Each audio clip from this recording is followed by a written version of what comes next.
All right. Hello, everyone, and welcome to the show. Today is Thursday, June 6, 2024. You are now watching Permission to Exist. I am your host, Permission to Exist, also known as PTE. And tonight we are going to talk about why your rent is so damn high. Welcome, everyone, to the show. Want to give a shout out to everyone who supports the channel in any meaningful way, be that CashApp, Patreon, super chatting, liking, commenting, and subscribing to the channel. And do remember, we do have a mailing list. The link to that mailing list is in the description box, so I can let you know every time that I go live, because YouTube does not do a very good job of notifying all of your subscribers. So welcome, and thank you to everyone who shows love to the channel in any way. I appreciate you guys.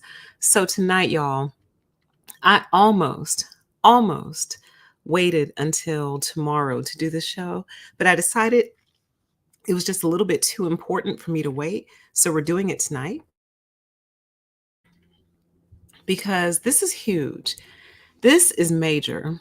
And this is actually a topic that I would typically do on my channel called Pettynomics. But I think the last time I did a show or a video on that channel was over a year ago. So I don't go over there very often, and I didn't want to run the risk of people not hearing about this because I put it on the other channel. But if you haven't heard of that channel or you're not subscribed to that channel, highly recommend checking out Pettynomics. Even though I haven't posted for a while, the content over there is still really good and still quite relevant.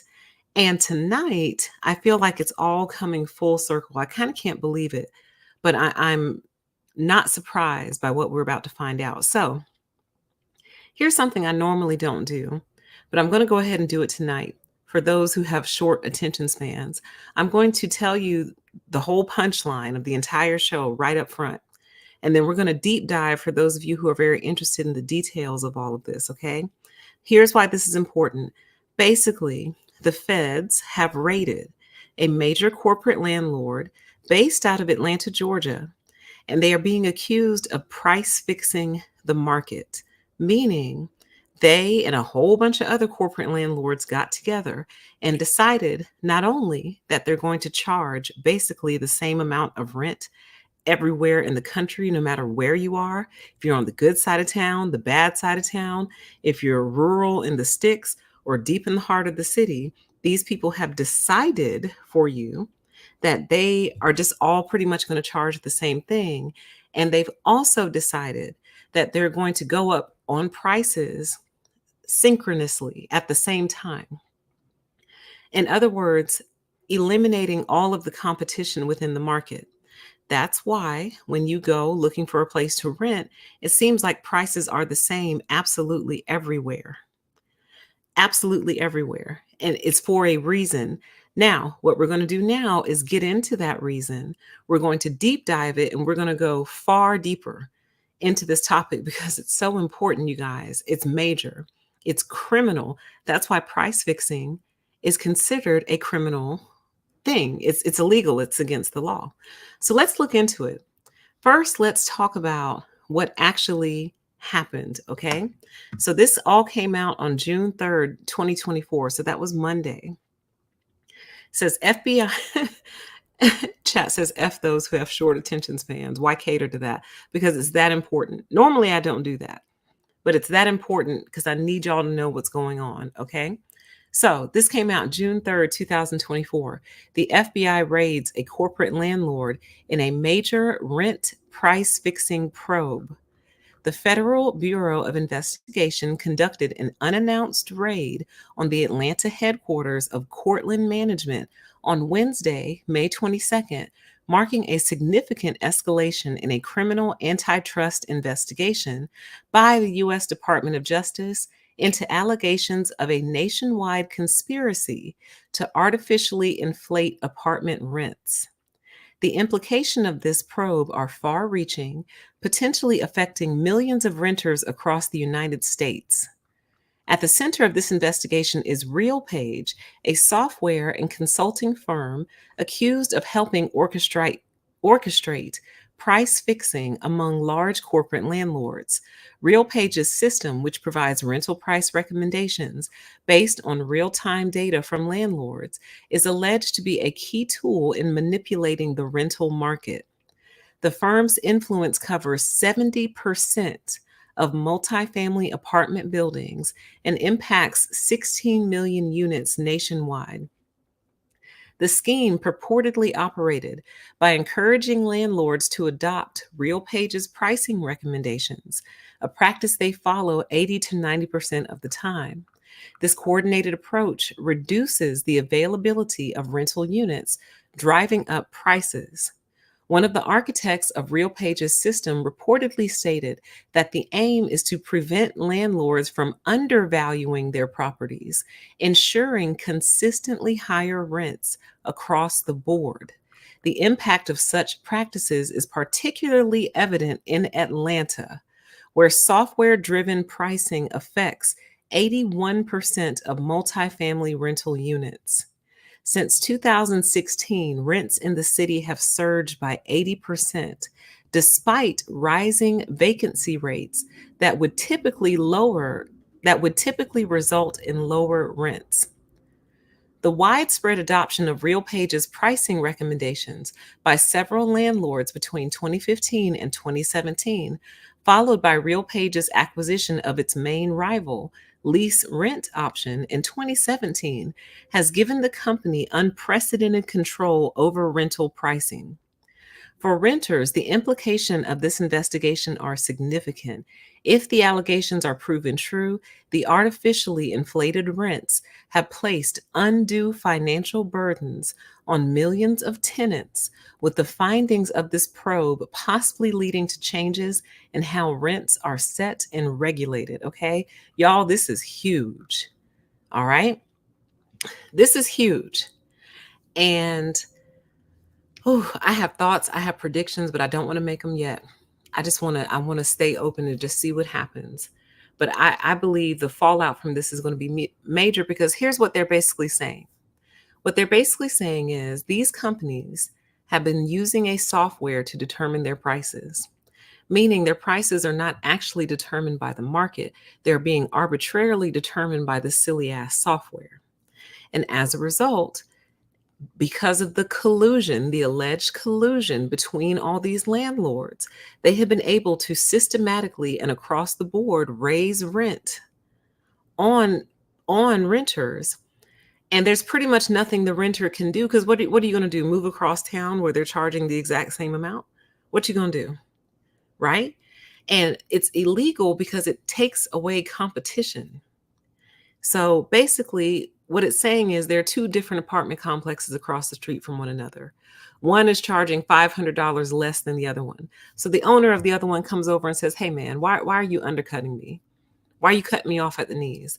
Tell you what, why don't we agree to kind of keep our prices the same?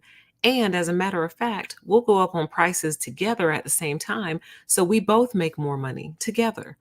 In other words, it's kind of like I'll scratch your back if you'll scratch mine type of situation. And it's illegal because who ends up paying in the end? The consumer. There are laws against this. You can't do this. So the FBA, not FBA, the FBI has raided one of these corporate landlords who's major. Some of you have probably heard about Cortland Management before, or even rented from them. Chat says a monopoly. Exactly. Monopolies are illegal, you guys. And personally, I believe the real estate market is in on this as well, because it makes no sense. The way that prices have gone up, it doesn't match wages. It's outpacing inflation. It's insane. And it's kind of like, where is this coming from? And what else they're saying is they're raising the rent in spite of having huge vacancies. I've seen videos on YouTube that said that there are apartment buildings, particularly in Atlanta, that are half empty. There's nobody there. But the landlords are keeping their rents high. And we're going to look at another article here in a second. In spite of the fact that their occupancy is low, that is supposed to result in a price drop, not a price increase, because it is always better to have someone there giving you something versus nothing. It's better to be making some kind of money than no kind of money. So, but not when a system like this is in place. So it's a little confusing. I want to look at what price fixing actually is, because while you may have heard of it before, maybe you hadn't given it too much thought. Because I'll be honest with you, I've heard of this stuff before, but I never gave it that much thought. Where really I probably should have probably should have been an economist as a career, because I think I have a natural and fundamental understanding of this stuff. But when I look at the way they talk about it, I'm like, oh, none of that makes sense to me. I don't think this is my wheelhouse. I think it might actually be. Because, see, what I think I've come to realize is you understand how they're scamming people because you're one of the people who's getting scammed. So when you understand the scam, you also understand the system. And I feel like I have a natural understanding of these systems. Like, it's so natural that when I listen to them talk about it or read about them discussing it, it makes no sense because basically they have complicated something very, very, very simple. They've taken a very simple concept and put a lot of confusing, cloudy language around it. So when you read about it, you're like, what on earth are you talking about? What? Okay, I'm confused. I'm leaving. Don't leave. Stay, because you probably understand it. They just don't want you to know that you understand it. Okay? Chat says, I live in Atlanta. I got my first apartment around 2016. My rent was only $600 a month. Now you can't find a decent apartment for less than $1,200 to $1,500 a month. Facts. It's insane. It is insane what they are charging for these apartments, and it's criminal because most of them are very, very, very poorly built. Okay? Poorly built. The biggest benefit you would get from it is proximity to your job. That's it. That's it. So let's look at what price fixing actually is. Okay. So, price fixing, what you need to know, this is very important. It says a key element of competition is price. It is essential that businesses set their prices independently. Price fixing is a serious form of anti-competitive behavior that happens when two excuse me, that happens when two or more suppliers of a product or service come together and agree on pricing. Price fixing agreements do not need to be in writing or even to have been carried out. They are still against the law. Simply making a cartel agreement is illegal. I said cartel. Cartel, because see, when I hear the word cartel, I'm just being honest with you guys. I always think drug cartel, right? And when I think drug cartel, I'm thinking some organized group of people who are moving drugs through a country or moving drugs through a system. That's the association my brain makes with the word cartel. I did not realize a cartel can be anybody, y'all. Anybody. So I didn't pull it up on the screen, but I have it pulled up on my other screen here. What is a cartel? A cartel is an association of manufacturers or suppliers with the purpose of maintaining prices at a high level and restricting competition. That's what a cartel is. They're maintaining prices at a high level and restricting competition. What else does that sound like to you? Sounds like real estate to me. Sounds like the home buying industry. They are maintaining these super high prices on houses that are probably realistically worth $70,000 or $80,000. Have them up at $300,000, $400,000 for a $70,000 to $80,000 house. That is a cartel. And they are all in collusion with each other to maintain those high prices with the idea that we're all making money. It's almost like if you and your friends all opened up a candy store on different sides of town. And, some of your friends are doing good with it. Your other group of friends are not doing so good. So it's almost like because these are your best friends, you want to see your best friends win. So you tell your best friends, okay, first let's decide on a base price for our candy. And then together, periodically, we're going to decide what we're going to raise that price to. And that way, because we're all friends, because you are my friend, I love to see you making money. And because I'm your friend, you love to see me making money. So we're all making money together because we have all decided to raise the price of our candy together at the same time. versus what it's actually supposed to be, which is based on competition and pricing. And your pricing is supposed to be individual to you. What can you afford to sell that candy for? That's what your price and turn a little bit of a profit. That's what your price is supposed to be based on, plus the competition of customer service, having the best candy in town.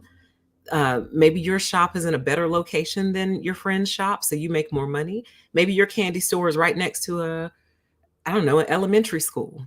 So every day at 3 o'clock, you get slammed with business because you opened up next to an elementary school and all these kids and their parents wanting some candy.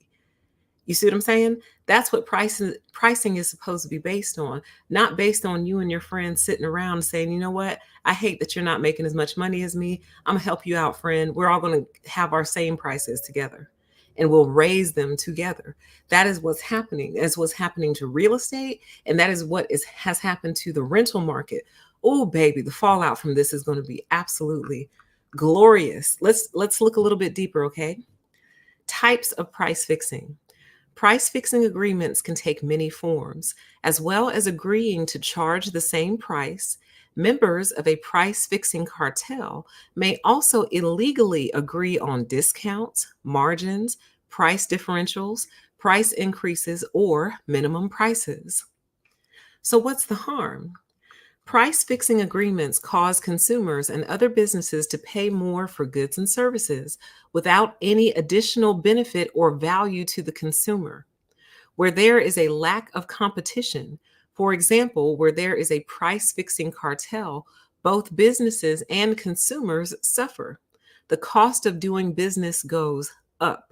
So, in other words, what they're trying to say is if you and your friends who all own candy stores decide to set prices and raise them at the same time, your suppliers are then going to start to feel that because they're like, dang, why does the PTE candy store charging me more for the same product that I was supplying them before?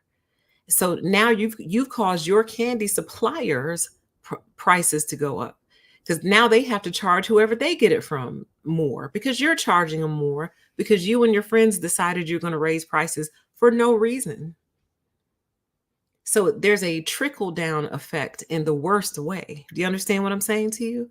It trickles down negatively for everyone, the consumer and other businesses, because most businesses rely on other businesses to get their work done. They have suppliers usually or vendors that they're doing business with. So because you're charging everyone more, now you got to charge your suppliers more and they have to charge this person more, so forth and so on until it reaches the bottom. It's a race to the bottom, okay? Now, here are some warning signs of price fixing. Exchanging confidential or sensitive business information between competitors. Any evidence that two or more sellers of a particular product or service have agreed to price or discount their products in a certain way. Price changes by a number of sellers of similar products. Has the range of prices on offers suddenly narrowed? Have discounts suddenly changed? Price changes happening in regular and similar ways over time? Using similar phrases or explanations when price changes are announced.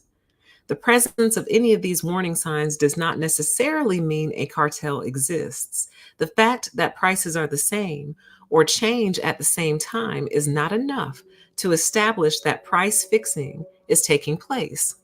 However, you should be suspicious if several warning signs are present. Okay? And then it says businesses can take these steps to prevent this type of anti-competitive behavior. You must not discuss pricing with your competitors. You may be breaking the law if you agree with another business to charge the same prices, to offer discounts or increase your prices at the same time, or to charge the same fees to intermediaries, for example, retailers selling your products, okay? So here's another way to think about it. And this is probably a very easy way, maybe even an easier way to think about it. You and all your family members open up the same type of business. Let's say it's you and 10 of your family members. And let's say y'all all open up car dealerships in the same city. And because your family, any money that the family makes is money that the family makes. So I'm not going to undercut my cousin And my cousin has agreed not to undercut me. And as a matter of fact, my cousin and I have decided we're going to sell our cars at the same price. And then every couple of months or whenever, we're going to raise our prices at the same time too. So that way, when my cousin wins, I win. When I win, my cousin wins. So no money is lost in the system. It's almost like keeping the money inside of the system. So it's the same thing, except it's happening at the rental market scale, and the whole country is feeling it all across the country. And somewhere in one of these archives of shows, I said, it feels like rental prices are the same all across the country. This was probably at least a year or two ago. I said this. I said, it feels like the rent is the same everywhere in the country right now, no matter where you look, because there used to be a point in time when you could look at a city or a state that has like a large rural population. Say, for example, Mississippi. Mississippi is somewhat rural. So I should be able to find a good apartment in Mississippi for $700 or $800, right? Wrong. It's going to be right around the same price that they're charging in Atlanta. Now, how is that? Why is that? When there's not the same number of business opportunities, employment opportunities in Mississippi versus Atlanta, there's not the same level of resources available in a local way. Why are they priced the same when they're not even offering the same amenities in terms of a city experience, a living experience? It's the same almost everywhere you look. You should try it. Go on, I don't know if this still exists, but go on apartments.com, go on Zillow.com, and just for fun, look for apartments in different cities all across the country, but just keep the parameters the same.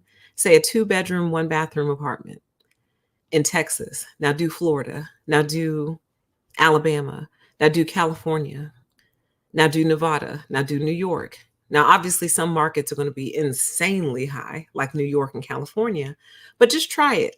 Just spot check different places all across the country and look at how that same type of apartment, that 2-bedroom, 1-bathroom apartment, is priced the same from city to city and state to state. It's a cartel. They are colluded with each other. They have decided this is what you're paying for rent. And when we decide to go up on that price, we're going to go up on those prices. It's insane. And it's like, what do y'all expect people to do? Are y'all just going to keep going until we hit the 4 and 5,000s for rent, which I know is the case, like in New York and California? You're just going to keep going, huh? But it appears that other cities are going to just keep going too. We're just going to keep going out $2,500 for a 2-bedroom apartment, 1-bedroom, $2,000 for a 1-bedroom apartment. Are you insane? Are you crazy? Yes. Yes, you are. Exactly. Chat says once the prices go up, they stay there. You never see price drops. We're getting ready to take a look at the reason, okay? So this is an article that was published by Luke Goldstein on June 5th, 2024. And what this article is getting ready to tell us is what RealPage is, which is the software that's at the center of all of this, what it does, why it's a problem, and the sick, twisted, narcissistic logic behind designing something like this. You're going to get to see the criminal mind in action. Because basically, what it is they have decided that they shouldn't have to lose money to the market, because that's the whole thing about the market. You're kind of, really, to be honest with you, you're gambling in a way. And that's what makes it fair. The fact that it could go in your favor or the fact that it might not go in your favor. And when it's not going in your favor, you, as someone who has something to sell, you have to make the changes and adjust to the market. The market is not supposed to adjust to you. You're supposed to adjust to the market. What these people have decided is, F the market. The market's not going to tell me what to do. And as a matter of fact, if I can get enough of my friends on board with me, we will determine the market, not you. That is against the law. You can't do that. Okay? Chat says Boston rent is crazy even for a shanty. Chat says it's ridiculous here in Cleveland too. It's crazy all over the country. All over the country. I feel like we just did a show similar to this not too long ago. Because I remember asking in the chat, what is your average rent in your area? But what show was that though? I don't remember. But anyway, this article that we're going to look at is very long. So what I did is I took it and I put it into Microsoft Word and I crossed out the parts that I'm not going to read to you because it would make it super long. And I think it would detract from what I'm actually trying to tell you tonight. So it is linked in the description box if you want to go read it yourself. And it's not behind a paywall, which is great. So you can read it without having to do the paywall if you want to read the whole entire thing. But what we're going to do is we're going to read the parts that I did not cross out. And I want you to pay attention for those of you who are watching the screen. There are some highlighted areas as well. And that's the most important part, okay? Lot going on, but you guys just rock and roll with me, okay? It's called Three Algorithms in a Room. I hate these algorithms. They're the worst thing that have ever happened to us. These silly ass algorithms. And by the way, before we read this, have y'all heard that they're being exposed now? AI is being exposed often as just basically massive call centers full of people computing it behind the scenes.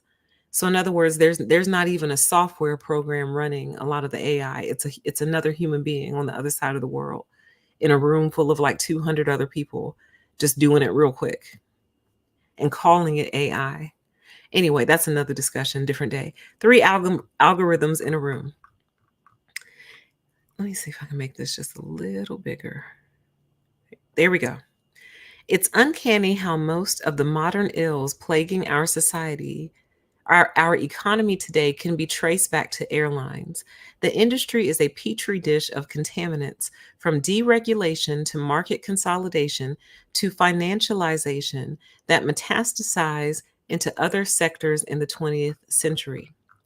We can add to that list the rise of algorithmic pricing, an emerging economic configuration where all competitors in a market outsource their price setting functions to the same third party software, and a not that innocent plot to fix prices. So then he kind of gets into the history of the airline industry and how this whole thing started. So we're skipping that part, okay? It says, in hindsight, by not enforcing major penalties or banning Airline Tariff Publishing Company, the ATPCO, entirely, the DOJ effectively greenlit conduct that its own legal team deemed unlawful. Other actors across the economy took the hint, and a proliferation of third party price fixing schemes sprung up, now seen in housing, agriculture, hospitality, and even healthcare. This reaches over into healthcare, guys. They're basically saying that the same thing is happening in healthcare. They're using this software, these softwares, to set the prices, and they're making it to where they're causing everyone's prices to go up because the software is telling them to do it, basically. So they're not basing their prices on the real market. They're basing their prices on what the software is telling them to do. And the software is telling them all to do the same thing, which is raise your price. These new pricing intermediaries are similar to ATPCO, but don't just act as information exchanges between competitors.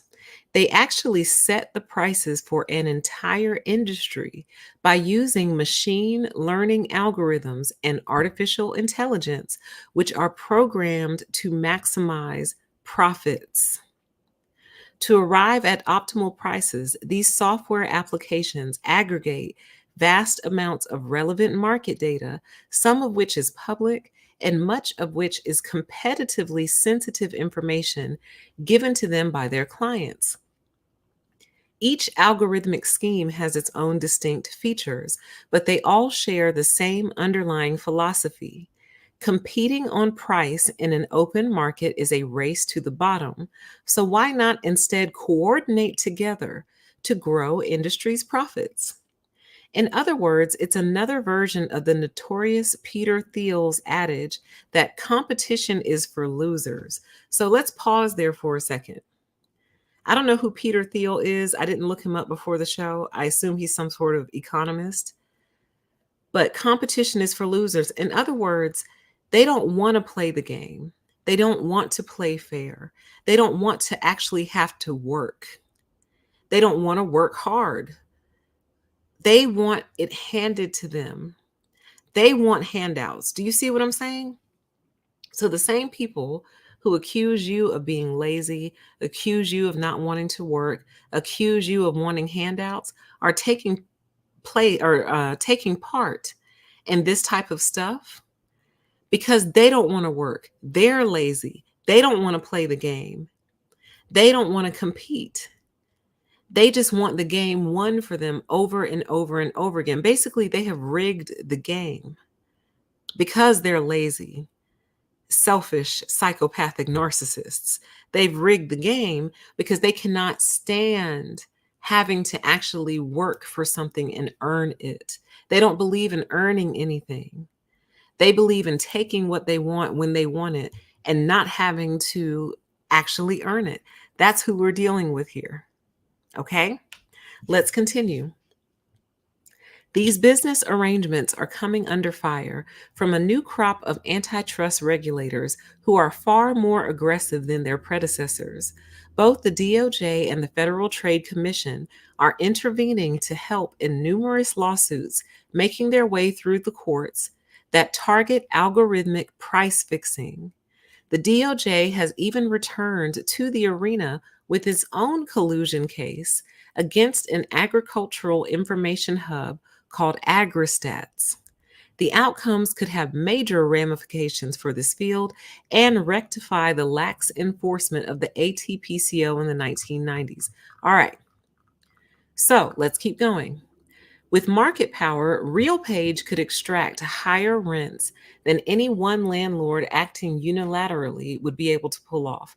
And remember, again, RealPage is the software at the center of all of this, okay? Both enforcement agencies have issued statements firmly establishing that price fixing via new technologies instead of human agents must not escape the antitrust laws. The idea that we don't have a video of executives getting together and making their secret deal does not automatically defeat a price fixing claim in this new technological environment, the FTC chair Lena Khan told The Prospect. We just need to be clear-eyed about that fact and update the application of the law to match the new technological and business realities. So what they're basically saying is the old law was centered around the idea that a bunch of executives got together in a boardroom and somebody recorded it on the notes or recorded it with a video camera. They had that kind of proof that this was taking place. When in reality, what they're saying is this can happen anywhere, even with artificial intelligence and some software. Don't think you're off the hook just because it didn't take place in a boardroom, because you're not. You know you're wrong. Stop acting like you don't understand the law and stop acting like you don't understand what's right and wrong. Okay. Yeah, chat says, so it's come down to AI can price fix anything. Yes, absolutely. And that's what it's doing. And it's telling its customers, and we're going to get into this in a second, it's telling the customers that use it, hey, it's kind of time to raise your prices. And the customer is kind of like, oh, really? Okay, I guess so. Well, let me go up 10% because that's what the market is about to do, when it's not true. The market wasn't about to do anything, but this stupid software told them, hey, it's time to raise your prices. So they did. And pretty much everyone who uses the software did, as they are highly encouraged to, as we're about to find out.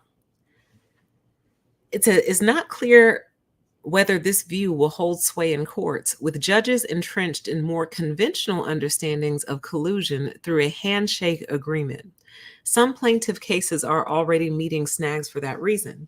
This intensifies the threat that judges may put an exceptionally high bar on evidence of tacit collusion, which would implicitly legalize price fixing via algorithms. So in other words, they're scared that these old school judges who think all collusion takes place on a golf course are going to be looking for it to be like that. And because they're so outdated and boomerish, they don't want to understand what these softwares are doing. They're like, you kids and your cell phones.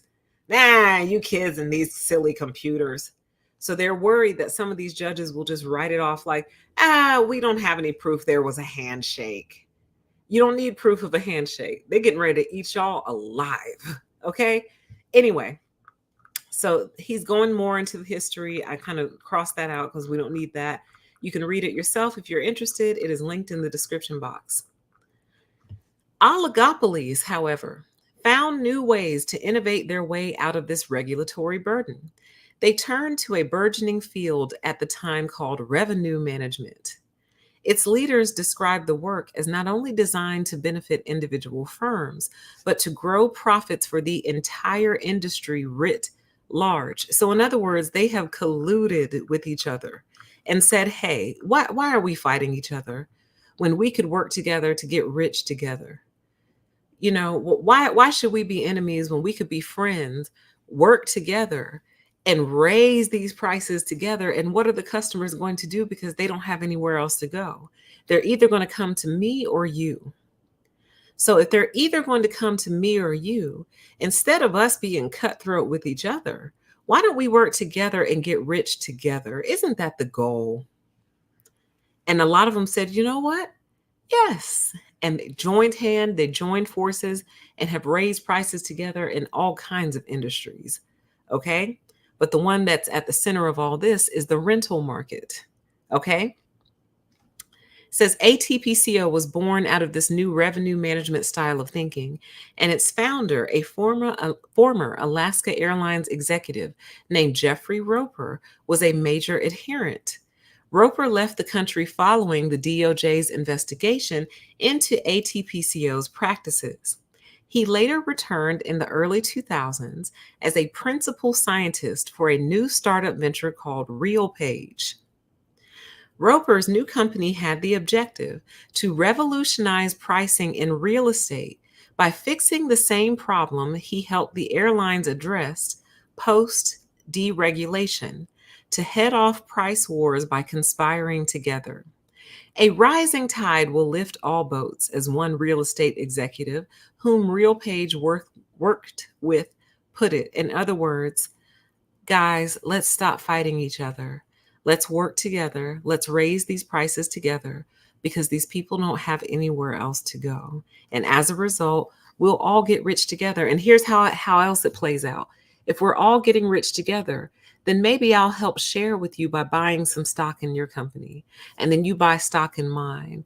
And that way I can give you some of the money that I've earned in this collusive effort with you. I'm sure they have all kinds of little ways that they kind of pay each other back for working with each other.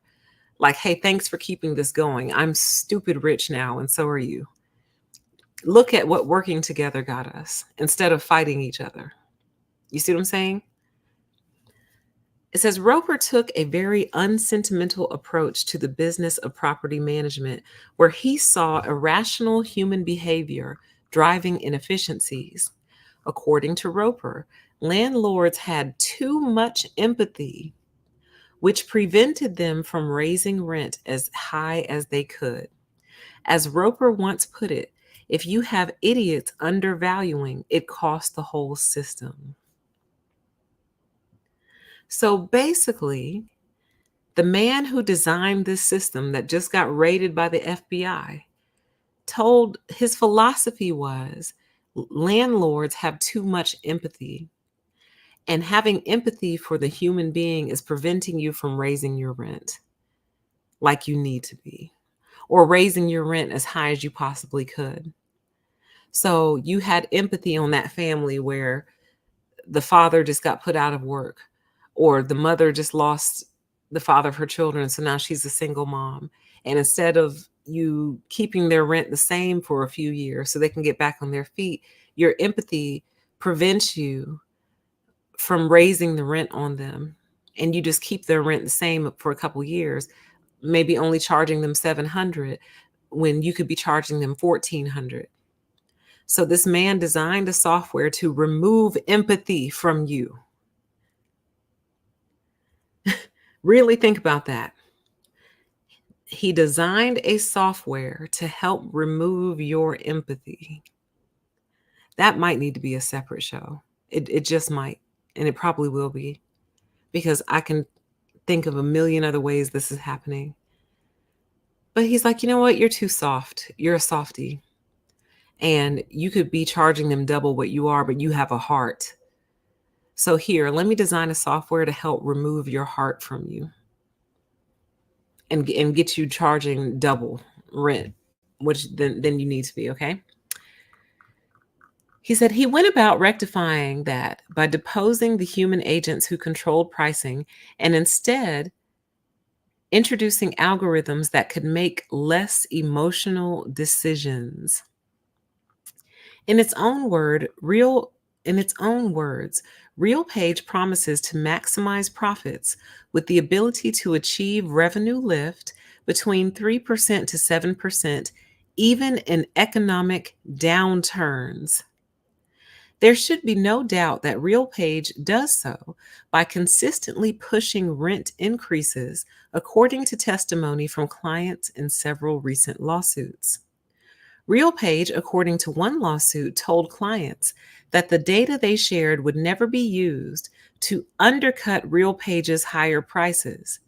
Doing so for too long would mean losing access to RealPage. In other words, they were telling their customers, allegedly, that if you use this information to charge less, we will kick you off the platform. So you're a landlord, you get on RealPage, you see everyone around you is charging $1,500 and you decide, I think I'm going to charge $1,300. And they find out that you did that, you run the risk of getting kicked off the platform if you do it too much. Maybe once or twice here or there, okay, cool. But if you are consistently undercutting the prices that they have or the prices that they're showing you for your area, they'll kick you off the platform. That is price fixing. That is a cartel. that is like the definition of a cartel. That is, yeah, there's no shame in their game at this point. That is the definition of a cartel, because remember, a cartel is an association of manufacturers or suppliers with the purpose of maintaining prices at a high level and restricting competition. That's what a cartel is. So if you are getting kicked off of the platform because you're charging less than what the cartel is charging, that is literally that is literally the definition of a cartel. Y'all going to jail, and you owe us some refunds, baby. I'm in the spirit of a refund. I'm putting the energy of a massive refund into the atmosphere. You owe us some money. You owe a lot of us some money. And I mean a lot of money too.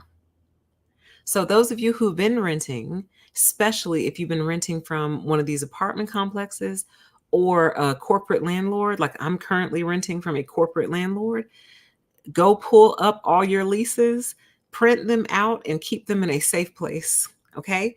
And go back as far as you can, okay?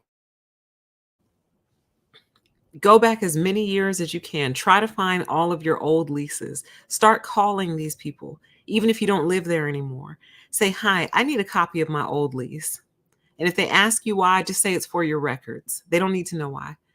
Hey, I used to live there back in 2016, 2017. Can I get a copy of my lease, please? I need it for my records.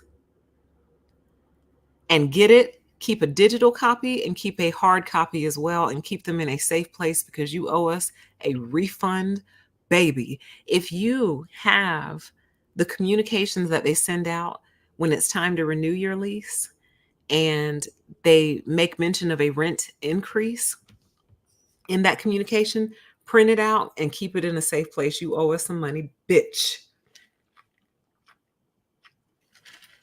Oh, you owe us some money.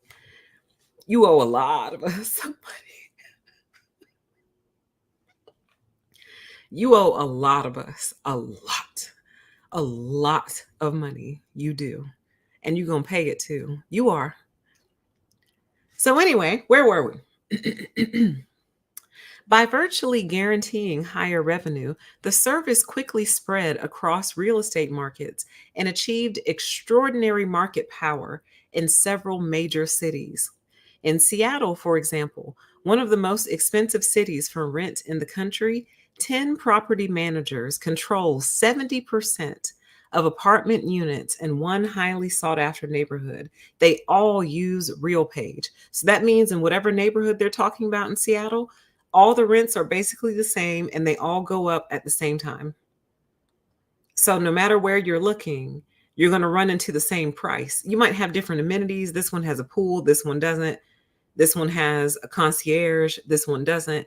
Different amenities, but you're going to be paying the same amount of rent. And you're probably scratching your head as to why that is and how that could possibly be. How could that possibly be? Because they're all using the same software that's telling them, hey, it's time to go up on your rent. For no reason, y'all. You got to understand that.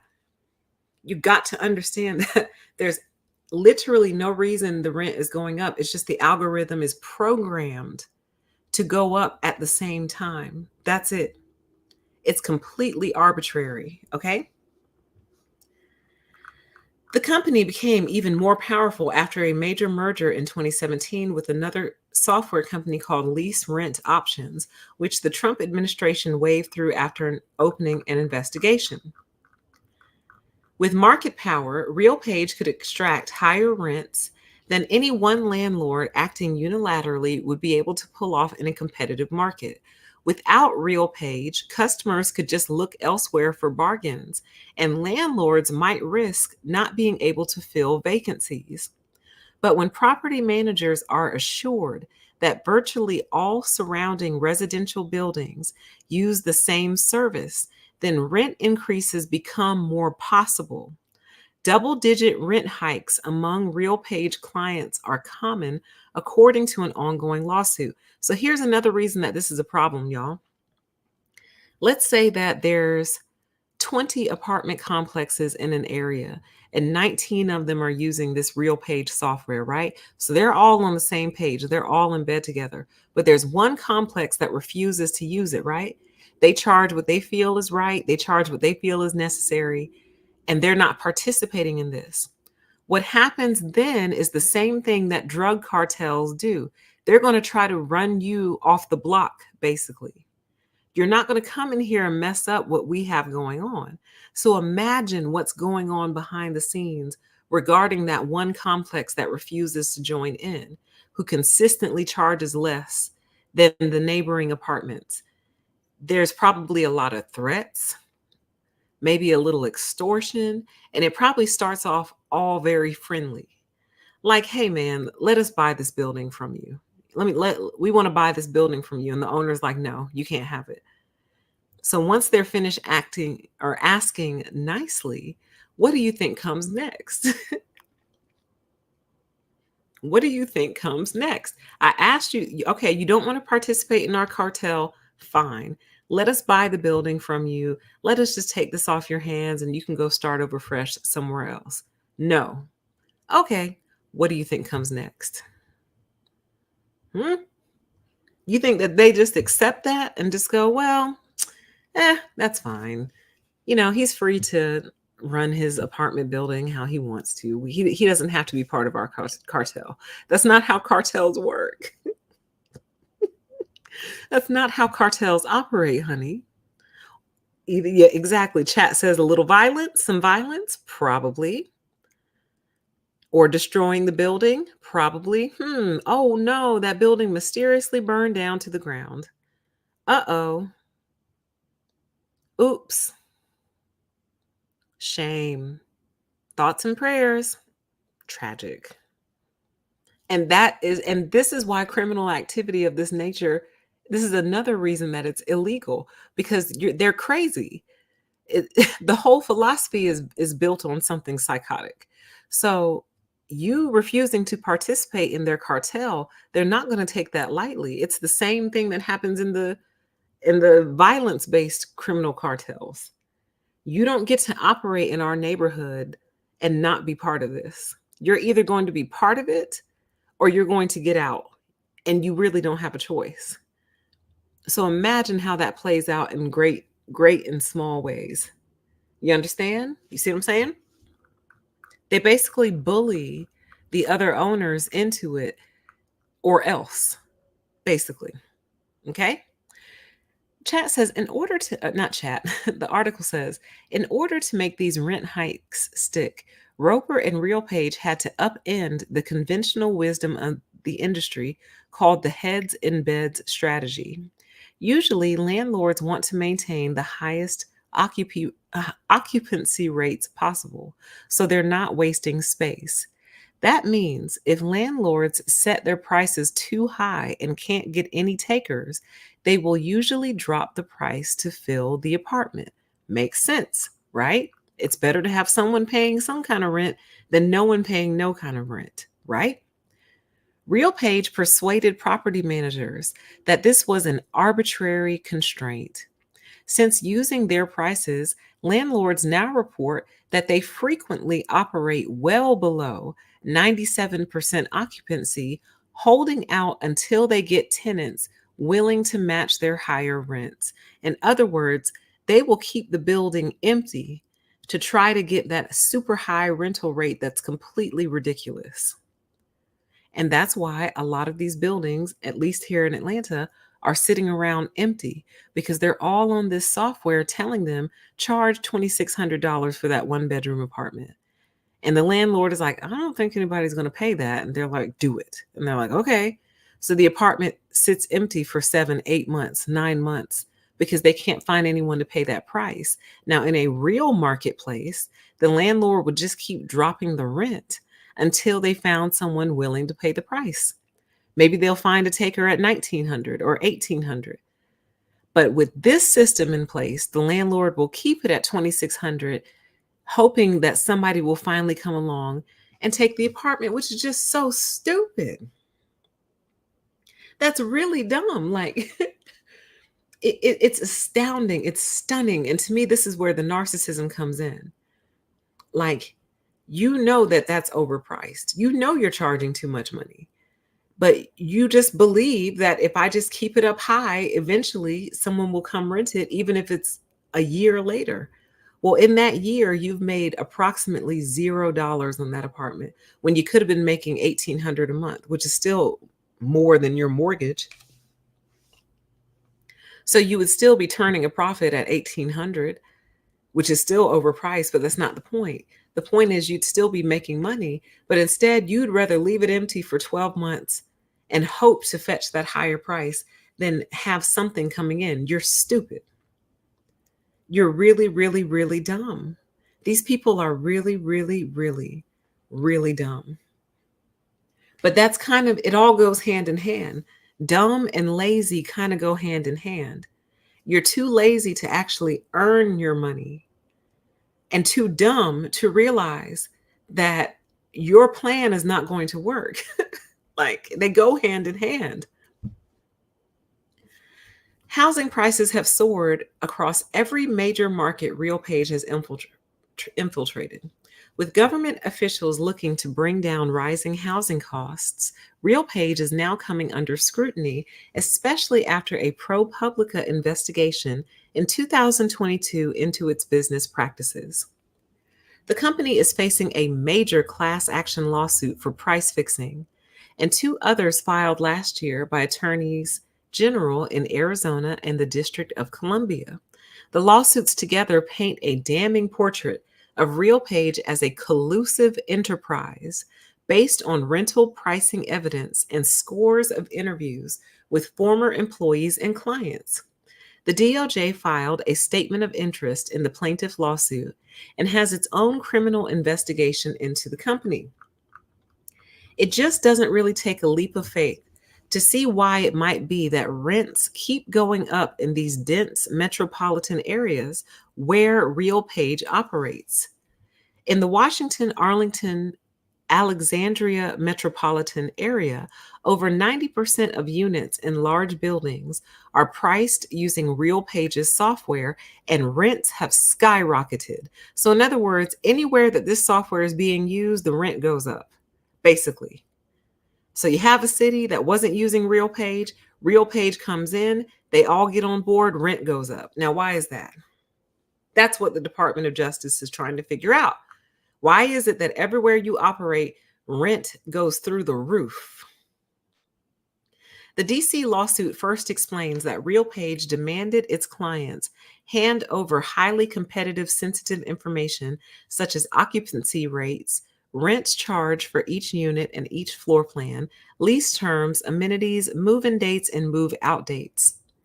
RealPage's clients give up this information because they know that their competitors will as well. In fact, many of them encourage competitors to do so, as former employees allege in the lawsuit. That appears to be the agreement between competitors, which is a core part of any legal case for collusion. You cannot sit down with your competitors, share your business secrets, and then make decisions based off of that. You can't do that. You can't do that. This vast scale of information obtained by RealPage gives its algorithms a bird's eye view into the housing supply in a given market, which it can optimize meticulously and raise prices accordingly at each property. By instituting this regime, RealPage has managed to subvert an ordinarily competitive market for housing and centralize command over pricing. That is the definition of a monopoly as well. Okay? And the article actually does go on, but it really, really gets into the finer details and like the granular details. So again, this is linked in the description box if you're interested in reading the whole thing, as is the other article. Actually, I didn't link that one. I linked the price fixing article. I'll make sure they're all linked, but there's two of them linked currently. Okay. So anyway, I thought this was incredibly important to bring to you guys and share with you because I want as many people to know about this as humanly possible. They need to know that this is happening so you can put pressure on your local officials to look into this, investigate this, take part of the class action lawsuit, because it's like I feel like we finally have an answer, right? Because for the longest, I just thought rent was going up because they just wanted to charge more. And they knew that we were relatively powerless to do anything about it because the other cartel that's operating, the real estate and housing market cartel, has made the barrier to entry so high in terms of home ownership that people's only other option is rent. So what I didn't realize though was that there was actually something helping to drive that cartel operation, that something being a piece of software that once they're on it, they all go up at the same time and they're kind of in agreement with each other in a way. Not in a way, they're kind of in agreement with each other. And it's the software that has literally been programmed to go up on rent periodically for no reason other than that's what the software is telling them to do. So in other words, let's say you're a complex owner. You bought this software, you're on there, whatever. And I don't know, maybe you get an alert once a week. And, week 3, the third week in January, it says, hey, it's time to raise your prices by 15%. And you just go, oh, okay, cool. And you just do it because the software told you to, not because you actually needed to or because the market was telling you to. It's basically an artificial market generated by AI that a whole bunch of landlords have gotten on the platform of, and they have been systematically raising their rents across the board because of it. And that is antitrust, that is collusion, that is a cartel, and the American populace has paid the price for it. Literally. Literally. Now, the real estate market is a cartel as well, and I suspect something very similar is happening there also. So FBI, you might want to look into the actual real estate market as well, the buying and selling of homes, because I suspect it's the same thing. I think the average cost of a starter home in America right now is over $300,000. That's the average. Are you insane? Which puts your mortgage somewhere in the 2000s, I think, like 22 or 23, something like that. for a starter home. And y'all are trying to act like that's normal. And we know that it's not. And then turn around and complain about the low birth rate. And people are telling you we can't afford to have kids because we can barely afford to pay for our own lives. Okay. So I need y'all to look into all of that. And once you have your findings and you figure out what's been going on, I need my check. I need my refund check. So here's what I believe is going to happen. I think it's going to be fought in court very heavily, which is why I'm telling you all tonight so you can put pressure on your respective elected officials or whatever. They're going to fight it heavily in court, but it's going to be proven to be exactly what the feds think that it is, because the feds typically don't raid someone unless they're relatively sure about their case. And they've been watching for a while, I'm sure, and they finally went in to take action. But I believe I believe lots of stuff is going to happen. Actually, let me tell you my prediction. So I do believe that this case is going to be proven. I think it's going to be proven in more than one way. I do believe some refunds are going to be headed our way. You might have to take part of a class action lawsuit to get it, but hey, I'm down. I believe people who are currently in corporate rentals, be that an apartment or a house, are going to be given some options. I think they're either going to be offered leases at a lower rate. So, like a significantly lower rate. Like, hey, if you want to stay in your house or in your apartment, you can renew your lease at this new lower rate, is going to be an option. Or they might offer you a check for the difference, but they're going to tell you to get out, though. They're going to say, okay, yeah, fine, we robbed you. Jesus. Yes, yes, yes, we extorted all this money out of you. Okay, fine, you got us. You caught us. So here you can either stay here and we'll continue to lease it to you for a lower rate, or we'll cut you a check for the difference, but then they're going to tell you to get out. They're going to kick you out. Or what I think a lot of them might do is sell off the property. And maybe they'll offer it to you if you're like in a house. Maybe they'll offer for you to buy the house. Or they might just put it on the market and try to get you a new owner, and you and the new owner work out the rental rate. I don't know, but I think there's going to be a lot of fallout from it. Um, there's going to be a lot of fallout. I think a lot of these corporate landlords are going to go out of business. And the reason I say they're going to start selling off a lot of their properties is because they're going to have to pay these damages. Because when it's been proven that you've been colluding and price fixing, which is illegal, you have to pay damages, and you're going to have to pay damages to the people you actually hurt, which are the people who rented from you in that area and who had no choice, because people, you can't just pick up your life and keep moving to other cities and states. Some people do that, but realistically, after a certain age, you can't just keep picking up and moving somewhere else because you can't afford the rent. You can't. Unless you're very rich. And most of us, I would estimate, are not very rich. So, you've harmed the consumer in more than one way, honey. I've had to move apartments before because the increase was going to be too high. So I was paying a certain amount for a couple of years. Then they send you the letter, hey, the price of this unit is about to go up. And you either accept it and stay, or you reject it and move. I've had to do that before. And it sucks. It really, really, really sucks, because what are you going to do? Y'all know my house buying or home buying saga. I've already shared that with you. So it's not that I haven't tried to buy a house, but that cartel is operating even more strongly than this one. Which, by the way, let's deviate from the path really quick. Recently, I've seen a lot of this and heard reports of this. I figured out a new way that they're scamming homeowners, and I think I know why they're doing it too. So what they're doing is they're getting people to buy homes, right? Particularly new construction homes. And the people buy the house and they're told they get a 30-year fixed APR mortgage, right? Very standard mortgage, traditional mortgage, right? But what they do then, when they want you out of the house, is they just keep raising the property taxes until you can't afford to be there anymore.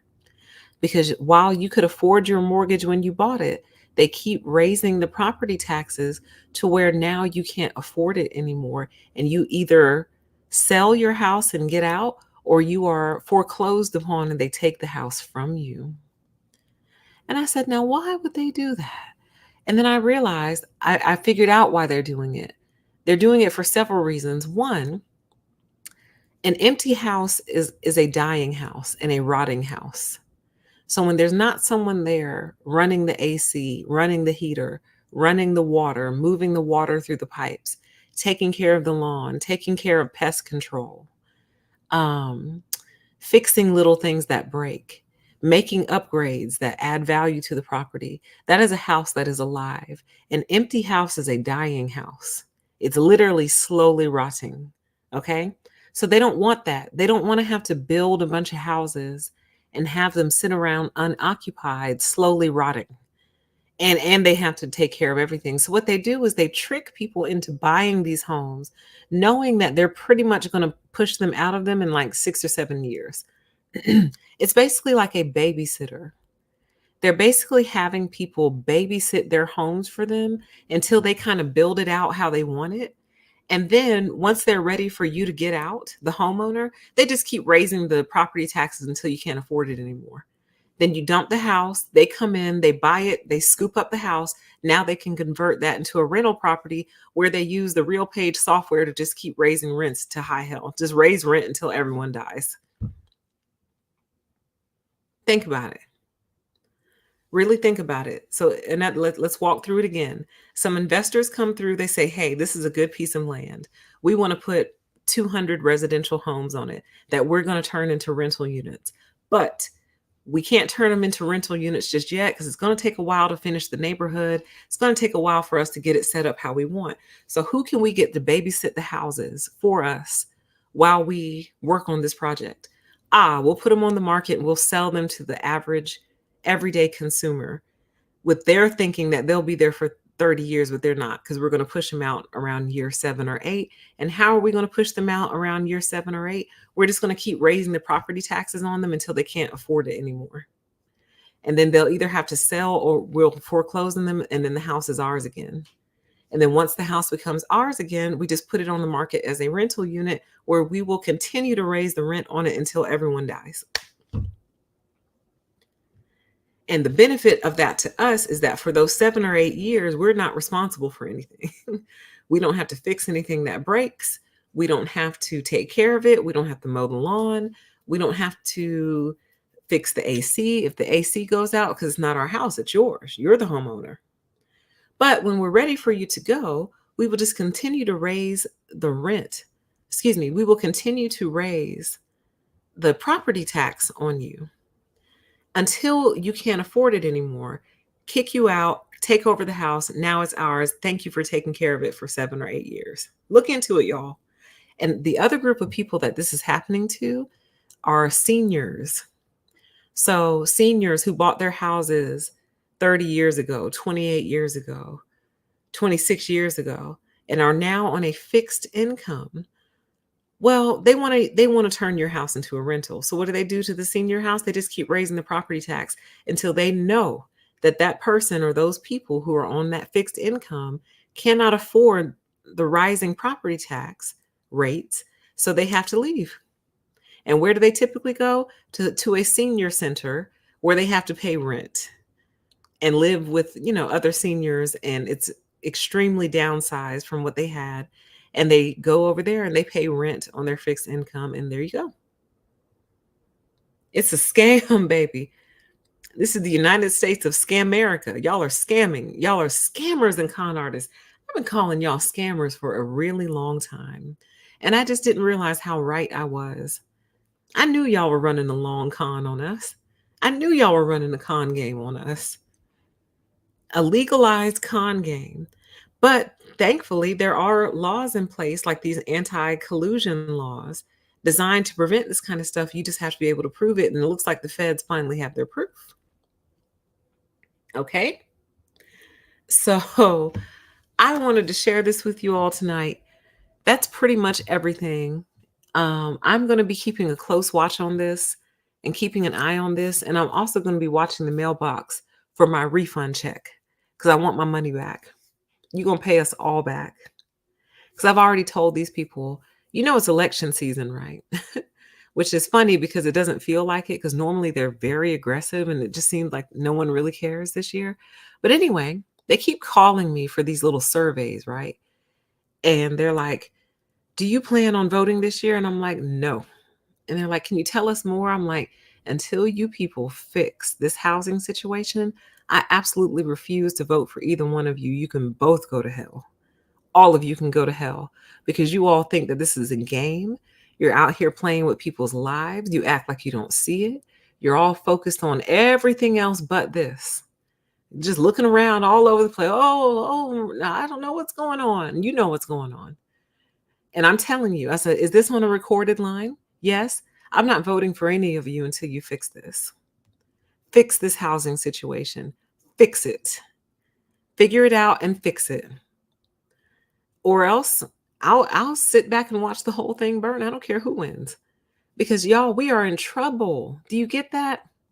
Do you get that young people are having a very difficult time getting established because their first apartment out of college is $1,800 a month, $1,900 a month, $2,000 a month, and they're only making maybe $40,000 at best, which is reasonable for an entry-level job?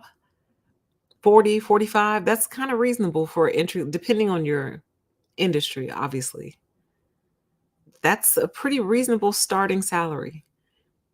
They're only making $45,000 a month, trying to pay $2,000 a month in rent, or stay with their parents until they're 30 years old. So they can't start their lives until they're like 30. And you think that's okay and you think that's normal, and then turn around in the same breath and complain about the falling birth rates? Only a psychopath would purposely have children right now, or a rich person. It's too expensive, guys. That's way too high. The rent is way too high. I remember back when I had my first apartment and it was only like 700, which to me was still a lot at the time. But then like the next year it went to 800, and I remember saying to myself, gee whiz, what are y'all going to charge $1,000 one day for rent? Oh, girl, yes, girl. They're going to charge 1,000 and then some. They're going to be charging $2,000 a month one day, probably for that same apartment. I should look that up. Oh, I don't know the name of it anymore. They keep changing the name. I'm going to try to figure out the name of my old complex and see what they're charging now for the same apartment that I had years ago. It's got to be close to 2,000 now. When I was paying 700 not a couple years ago, but when I got my first apartment. Ridiculous, okay? So people can't afford it, and people are making decisions and choices because that's what the market does. That's why I wish y'all would boycott their other industries more. Like a real silent boycott. Like, you know what? We're not going to go on any cruises till y'all fix the rental market. You know, we're not going to go to your shows, your attractions, your tourist attractions. We're going to reduce travel. We're going to reduce all extraneous expenses, not so we can pay your rent, but to spite you, basically. To spite you. You're going to charge us this much in rent? Okay, we're going to stop going to your movie theaters, which people are already doing. But do you get what I'm saying? Like, do it out of spite, not out of necessity. The spite will take you further. Okay? So, oh, chat says it was the Gen Z video that the rent issue came up. Ah, yes, you're right. You're correct. Chat says, chat says that's why Gen Z is bald.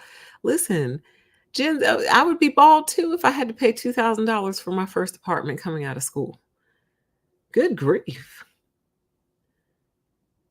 So, if you're really serious about your homelessness crisis, if you're really serious about your society growing and thriving, then you need to get serious about this, because this is a joke.